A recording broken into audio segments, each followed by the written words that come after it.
Hoy se estrenó el tercer capítulo de X-Men 97 y quedó demostrado que finalmente, después de tantas idas y venidas, Disney por fin alcanzó un techo en lo que requiere a la calidad, trayéndonos un producto sublime desde la escritura, desde la animación, desde el planteo, desde la fidelidad a los cómics, desde las referencias, desde los diálogos, desde las caracterizaciones. Este tercer capítulo finalmente viene a confirmar lo que los capítulos 1 y 2 habían justamente esbozado, y es que estamos ante algo totalmente destacable y único y que justifica la razón de continuar un clásico animado después de tantos años. Quería aprovechar también este video, antes de abordar el capítulo en sí, para hablar de su showrunner, Beau DeMayo, a quien le dediqué un video intentando indagar cuáles habían sido los motivos de su despido, los cuales, hasta donde se conoce, resultaron ser que el tipo tenía un OnlyFans. Recuerden esta página donde las personas venden contenido para adultos mostrando fotos sin ropa. Todos saben qué es OnlyFans igual, simplemente lo estoy sobreexplicando al pedo. Parece que el tipo tenía un OnlyFans porque él, además de pertenecer al colectivo afroamericano, también pertenece al colectivo LGTB. O sea que su contenido estaba apuntado a hombres homosexuales. Parece que Disney se enteró de esto, no le gustó nada y por eso fue la desvinculación tan violenta de la empresa, no habiendo pasado ninguna de las cosas terribles que estábamos suponiendo. También esto nos sirve como, por ahí, una doble vara o un contraejemplo de lo que usamos siempre, porque yo me he cansado de acusar a Disney y de enojarme con Disney por cómo este sistema de cupos ha destruido básicamente a toda su plataforma y a todos sus estrenos cinematográficos, ¿no? Y finalmente acá vemos como, si bien hay una intención de incluir gente de ciertos grupos, lo vuelvo a decir, Beau DeMayo es gay y es afroamericano, sí se ha tenido en cuenta el talento, ya viéndose en su participación de una serie más que correcta como lo es Moon Knight, y ahora viendo en esta producción animada sus totales dotes como showrunner, llevando a este producto en una dirección espectacular. Así que quería mostrar también el otro lado de la vara cuando, en las muy contadas ocasiones donde no solo prima la política de cupos, sino que también por ahí es un impulso a buscar gente de estos colectivos, pero tener en cuenta también la capacidad real. Y también me hace pensar qué hubiera pasado si en todos esos programas horribles que nos trajo Disney, como She-Hulk, como Invasión Secreta, como Miss Marvel, hubiera por ahí revuelto un poco más entre lo que tenían disponible y hubieran puesto gente con una capacidad real de contar historias. Ahora estaríamos por ahí hablando de otras cosas y nadie pondría en duda este tema de la gente, qué sé yo, qué sé cuánto. Bueno, terminadas estas aclaraciones, entro al capítulo en sí. Obviamente va a ser puro spoiler, así que si no lo viste y no te spoileaste todavía en las imágenes que estoy compartiendo, andá y si querés después volver. Si no, básicamente les voy a relatar muy brevemente lo que pasa y voy a hacer algunas conexiones con los cómics. Bueno, como había quedado en el capítulo anterior, aparece quien se supone es la Jean original. Después de un rápido análisis por parte de Bestia, descubrimos que sí, que efectivamente la que llegó es la original y la que estaba es la falsa.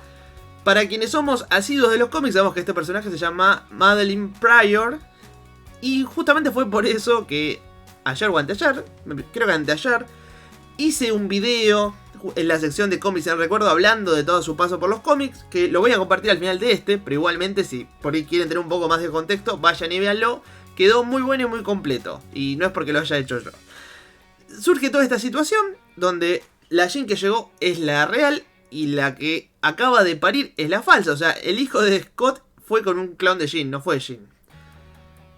Y rápidamente descubrimos que obviamente todo esto fue un plan de Mr. Siniestro, quien más va a clonar mutantes, digamos, de su marca de autor, digamos, y que quiere tomar control de Madeline, que todavía no se llama Madeline, del clon de Jean, por medio de un implante que le hizo cuando la tenía captiva. Algo que no queda del todo claro es cuándo fue que hizo el cambio.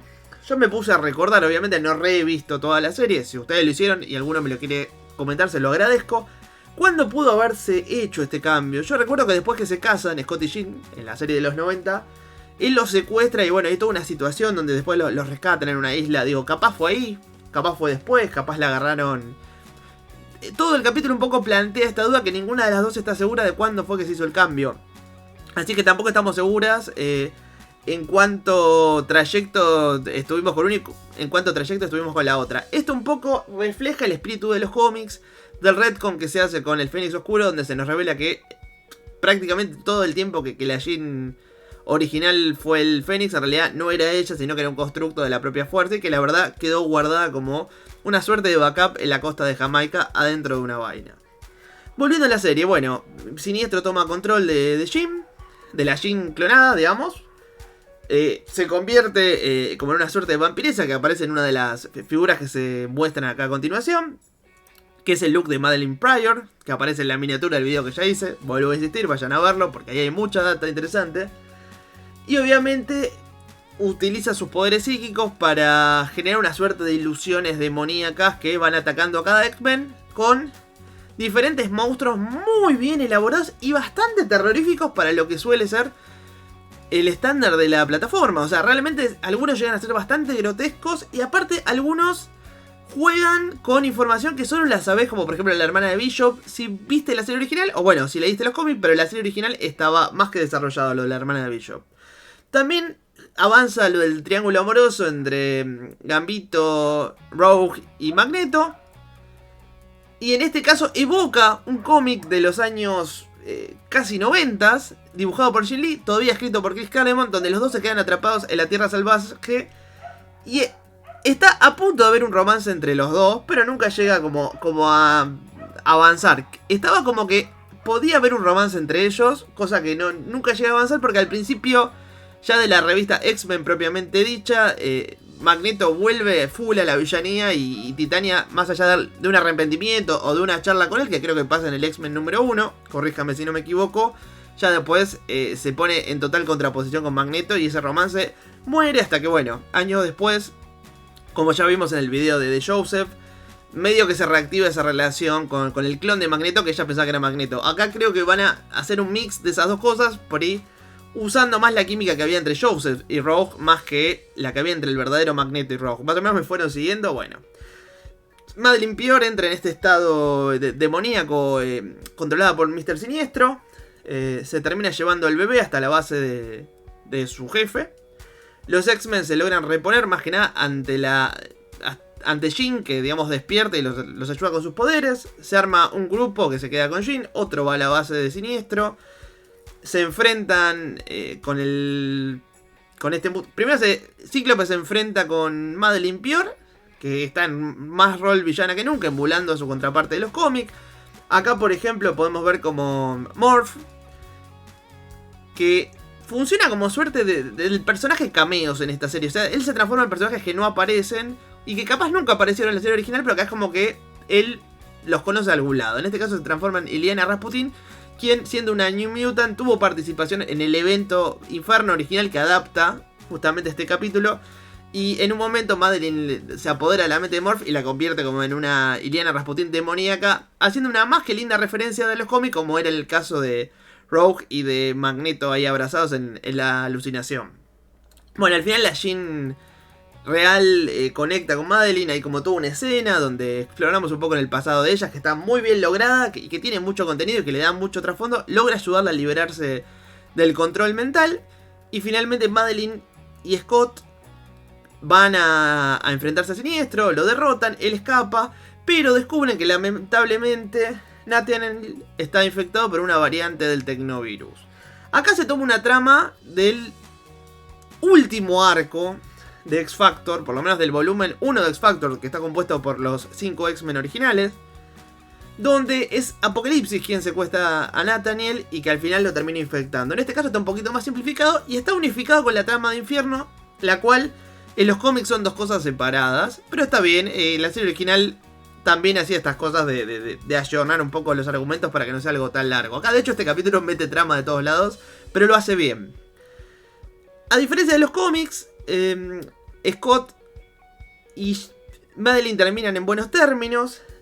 Llegan a la misma conclusión de ese final de arco de X-Factor, donde para salvar al bebé Nathaniel lo tienen que mandar al futuro, donde alguien probablemente sepa la cura. En el presente es demasiado avanzado como para intentar crear una cura.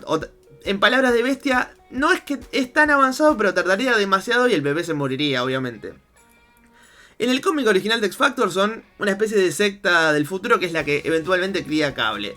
Acá justifica la presencia de Bishop, quien al principio del capítulo también estaba charlando con Bestia, que le estaba arreglando el brazalete con el que viaja en el tiempo, y es él el que lo va a llevar a su línea de tiempo para ver si lo pueden curar, resultando en otra cosa muy interesante a nivel narrativo, y es que aunan las historias que hasta este entonces eran inconexas de los dos personajes viajeros del tiempo, llámese Bishop y llámese Cable, y ahora forman parte de un mismo entramado, también funcionando como una suerte de paradoja, ¿no? Porque Bishop y Cable se enfrentaron en una trama de uno de los capítulos, justamente hablando del Tecnovirus también, o del virus del legado creo que era. Y acá ese mismo virus es lo que hace que Bishop se lo lleve al futuro, y en ese futuro seguramente se vuelve Cable, que después vuelve al pasado y se cruza con Bishop, y se arma como una suerte de bucle que es muy común en los relatos de ciencia ficción y de viajes en el tiempo. Así que por este lado tenemos una trama más que interesante. Bueno, Madeline después de esto se va, digamos que en buenos términos con Jean, cosa que no pasa en los cómics.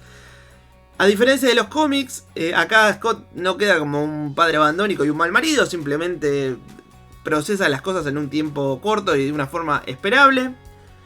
Y el capítulo termina con Storm lejos de todo esto, a la cual la sacaron del medio justamente porque ella hubiera desbalanceado toda esta situación. El punto es también que Scott esté medio solo en su rol de líder, de padre y de marido, y si hubiera tenido a Storm al lado, que es un apoyo, que es otra líder también y que tiene unos poderes bárbaros, hubiera sido todo mucho más fácil. Entonces también parte de haber sacado a Storm al final del capítulo 2 es que el capítulo 3 se resuelva, digamos, sin ella. Bueno, la vemos a esta Storm con peinado punk, como de los cómics de los 80 también, en un bar encontrándose con Forge y teniendo una charla, y también evocando que Forge es un viejo amigo del profesor Javier, y recordemos que si bien los dos no compartieron mucho tiempo juntos, sí lo hicieron, por ejemplo, con Bestia en un arco que adaptaba en la saga de la Falange. O sea que Forge, si bien no había aparecido un montón en la serie de los 90, sí había compartido tiempo y arcos con algunos de los X-Men, mostrándose como una suerte de aliado y prodigio de la tecnología, tal como lo es en los cómics. Así que todo esto apunta, digamos, que por lo menos iríamos hacia este arco, o por lo menos parte de este arco, el cual se llamaba en los cómics The Fall of Mutants, que entre varias cosas, una de las tramas que adaptaba era la pelea de los X-Men con una Tormenta que recién acaba de recuperar sus poderes, apoyando a Forge contra un enemigo mitológico, justamente que era como una entidad de su tribu, el cual estaba destinado, porque Forge es indio, estaba destinado a enfrentar el adversario. El adversario se llama esta entidad justamente. Tal vez en este caso lo reemplacen por algo que tenga un poquito más que ver con los mitos de los X-Men, como por ahí pasa en cómo comprimieron la trama de Bishop y de Cable. Acá también compriman la trama de Forge, uniéndola con la trama de algún otro personaje más. Así que bueno, esto fue todo por hoy. Espero que me hayan entendido. Como les dije antes, si quieren expandir un poco más lo que les hablé, vayan a ver el video de Madeline Pior, que se los voy a dejar ahora al final de este. Y bueno, si les gustó el video, les voy a pedir un like. Coméntenme todo lo que les parezca, seguramente dejé algo afuera, hay algo que no vi, hay algo que no comenté. Y si justo este es tu primer video de Papalopoulos, lo cual sería un poco raro, pero bueno, puede ser, caíste por esta fiebre del revival de los X-Men, te invito a suscribirte, así ves otros videos del estilo. Hasta la próxima.